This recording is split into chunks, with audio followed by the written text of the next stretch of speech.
कांटे बिछाए मगर वो चलते हैं, हवाए तुंद के झोंके बुझा नहीं सकते, हवाए तुंद के झोंके बुझा नहीं सकते, ये वो चिराग हैं जो आंधियों में जलते हैं।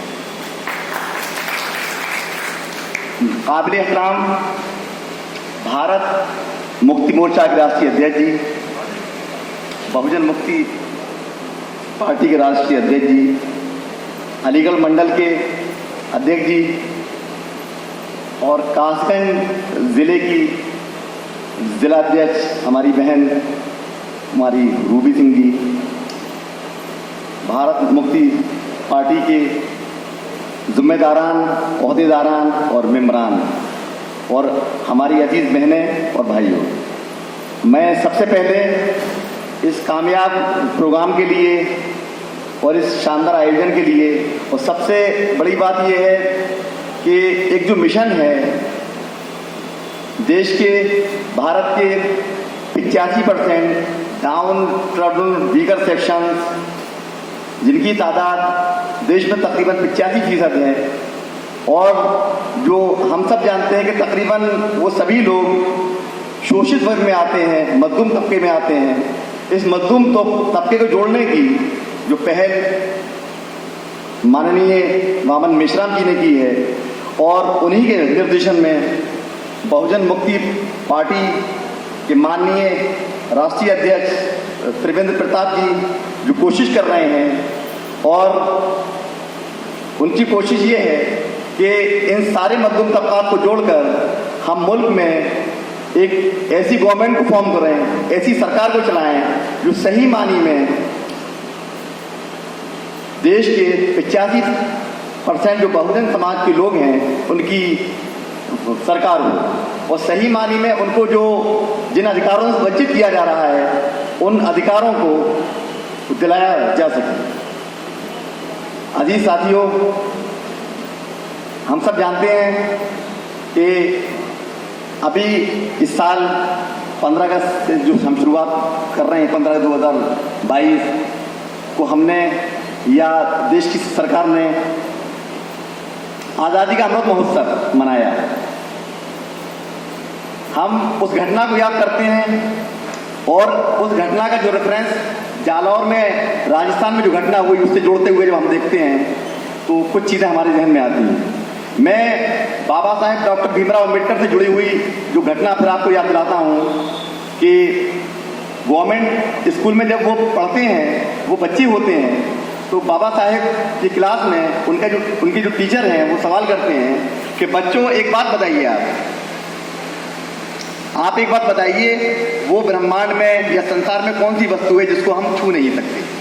सारे बच्चे सोचने लगते हैं कि वो कौन सी ऐसी वस्तु हो सकती है जिसको हम छू नहीं सकते। लेकिन उस बीच में वो छोटे बच्चे होते हैं, बाबा साहब वो खड़े होते हैं और कहते हैं सर हाँ बताइए आप। सर, क्लासरूम के बाहर रखा हुआ वो मटका जिसको हम छू नहीं सकते। टीचर के ऊपर घड़ों पानी पड़ जाता है, शर्म से पानी पानी हो जाता है कि इस छोटे बच्चे ने वाकई वो जवाब दिया है जो वास्तविकता में सही मानी में उस बच्चे के साथ जो चीज़ें घटित हो रही हैं। आज़ादी के 75 साल बाद भी अभी अमृत महोत्सव हम लोग मना रहे थे, जालौर में घटना घटित होती है कि हमारे दलित समाज का एक बच्चा जो स्कूल प्रांगण में रखे हुए मटके से पानी पी लेता है, उसको पीट कर मतलब उसके ऊपर इतना क्रूअल्टी की जाती है कि उसकी हत्या हो जाती है, डेथ हो जाती है। तो आज़ादी के 75 साल बाद भी ये घटनाएं घटित हो रही हैं, तो हम सबको जागरूक होने की ज़रूरत है कि देखिए डॉक्टर B.R. अम्बेडकर जी ने, बाबा साहब ने तो हमारे ऊपर ये उपकार किया है, हमारे ऊपर ये एहसान किया है, वो सिर्फ दलित समाज के ऊपर एहसान नहीं किया है, बल्कि इस देश के प्रत्येक दलित, शोषित, डाउन ट्राउन और वीकर सेक्शन के ऊपर उनका ये एहसान है कि उन्होंने जो विश्व का सबसे बड़ा संविधान हमारे देश को दिया, उसमें हमारे सारे अधिकारों का बिल्कुल इस तरह से उल्लेख किया गया है कि वाकई सही मानी में प्रैक्टिकली वो अधिकार हमको अगर मिलने शुरू हो जाएं तो हमारे ऊपर कोई भी व्यक्ति जो है वो अत्याचार को नहीं कर सकता। लेकिन ये कमियां हमारी हैं कि संविधान में दिए हुए सारे अधिकारों के बावजूद प्रैक्टिकली हम वो प्रयास नहीं कर रहे हैं, और हमारी इन्हीं नाकामियों की वजह से दिए हुए सारे अधिकारों के बावजूद हमारे ऊपर क्रूअल्टी की, हमारे ऊपर अत्याचारों की आए दिन कुछ ना कुछ घटनाएं घटित होती जाती हैं। और ये सिर्फ किसी एक सेक्शन के साथ नहीं, बल्कि समाज के शोषित वर्ग के, ये समझ लीजिए कि हर वर्ग के साथ, ऊपर के साथ वो घटनाएं घटित हो रही हैं। एक मिशन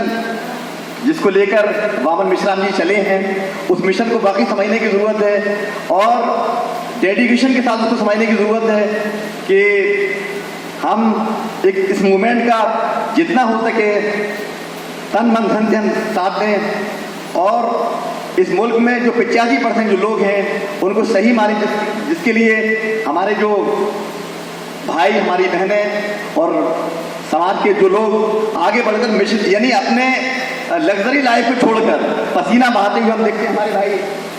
पिछले दिनों जो कोशिश कर रहे थे, हम देख रहे थे धूप में निकल रहे हैं, गर्मी में निकल रहे हैं और लोगों को जागरूक कर रहे हैं, ये कोशिश कर रहे हैं कि भाई एक हमारा ये प्रोग्राम है, एक आयोजन है, उसमें हम सभी भाइयों को भागीदारी करने के लिए हमें पहुंचना चाहिए। लेकिन हमारी जागरूकता का मामला ये है कि उसमें कम लोग ही इस जज्बे को, इस मिशन को अभी समझ पाए हैं। अब यहाँ जितने भी लोग हमारे भाई और बहनें मौजूद हैं, हम उनसे यही गुजारिश करना चाहेंगे कि लोग कम जरूर हैं, वो कम लोगों से शुरुआत होती है, लेकिन बड़े बड़े जो काम किए हैं वो एक आदमी ने, सिंगल एक पर्सन कोई खड़ा हुआ और उसने बड़े बड़े दुनिया में इनकलाब पैदा कर दिए। बाबा साहेब की मिसाल लें, एक अकेले व्यक्ति जब इन्होंने एक जज्बे के तहत काम करना शुरू किया तो एक ऐसा काम कर दिया कि जिसके लिए सिर्फ दलित और शोषित समाज नहीं, बल्कि 85% वो तबके का, समाज के हर तबके का, हर वक्त जो व्यक्ति है उनका एहसानमंद रहेगा। दूसरी बात यह है कि अभी कल पेरियार श्री E.V.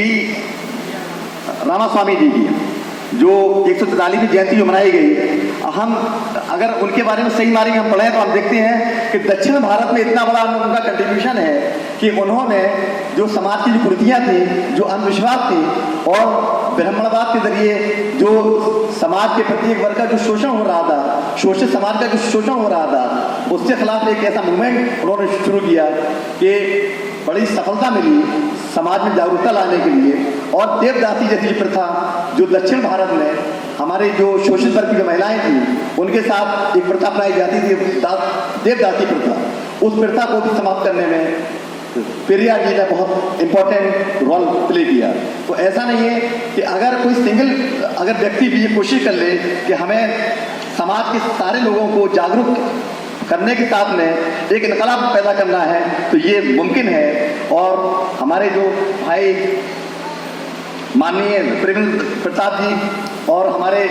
उनके साथ में लगे हुए जो भाई और बहनें जो कोशिश कर रही हैं, हमें इस कोशिश में उनका साथ देना है। और मैं इन शब्दों के साथ अपनी बात खत्म करता हूँ कि मैं अकेला ही चला था जानिबे मंजिल मगर, मैं अकेला ही चला था जानिबे मंजिल मगर, लोग साथ आते गए कारवां बनता गया। शुक्रिया। जय भीम, जय भारत।